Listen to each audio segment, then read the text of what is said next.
1 week following an emotional win on the road at Wisconsin, the Bucks put the Boilers on the back burner and set Purdue on simmer.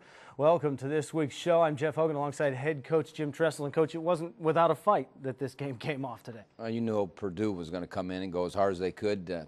Joe Tiller's last visit in his home state, and he's just a quality guy, and he's going to have his team ready. They're always tough. I think our guys were ready to play, and the great thing about it was we started off with a pretty good bang.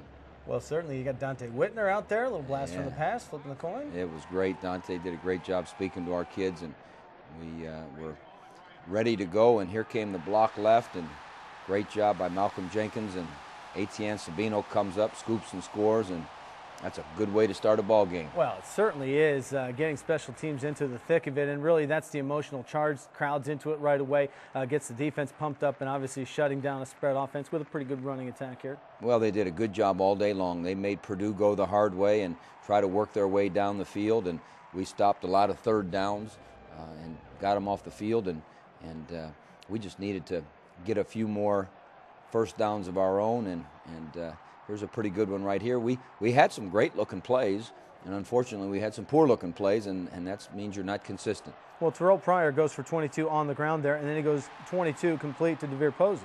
Well, he keeps plays alive, and we're looking like we're going to be consistent here, and as we get down into the red zone, we didn't do as well as we should have, and here's the pressure by Thaddeus Gibson, and create another turnover.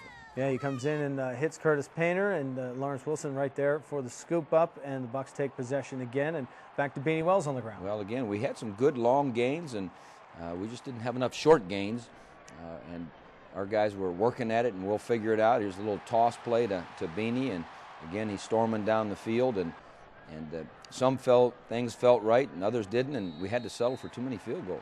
Well, that was the case. Ryan Pretorius, 24-yarder there.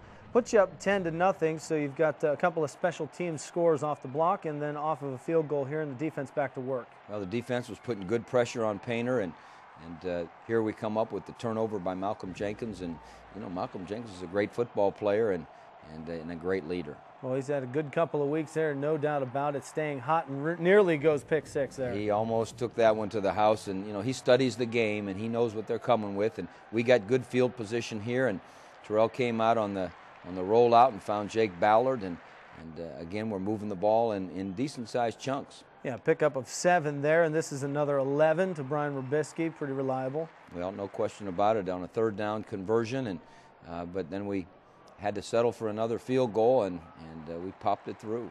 Well, it's 13-0 at that point, and your kicker's getting a pretty good workout there, and A.J. Trapasso, you see him with the hold there, but doing a nice job kicking the ball as well, punting. Here's a nice little rip by the running attack there. Well, Corey is a good back for Purdue, and we did a pretty good job other than 1 or 2 plays. Here's what most of the plays looked like right there, with the Scarlet and Gray smothering them most of the day, and putting good pressure on Curtis Painter and making him throw maybe before he wanted to, and I thought our defense was in command of the situation most of the day. And that was a 3rd and 15 play, so you get them right where you want them with that, and then back on offense, 1st and 10, an 18-yard completion to Mo Wells. It was good to get out from poor field position there, and we just need to do a little bit better job of protecting our passer and being consistent on our drives, and we started the first half off, I think, in command as we got that punt block for the touchdown, but didn't pour it on quite as much as we could have. Yeah, who would know that that would be the only touchdown of the game and that it would loom kind of large in this? Well,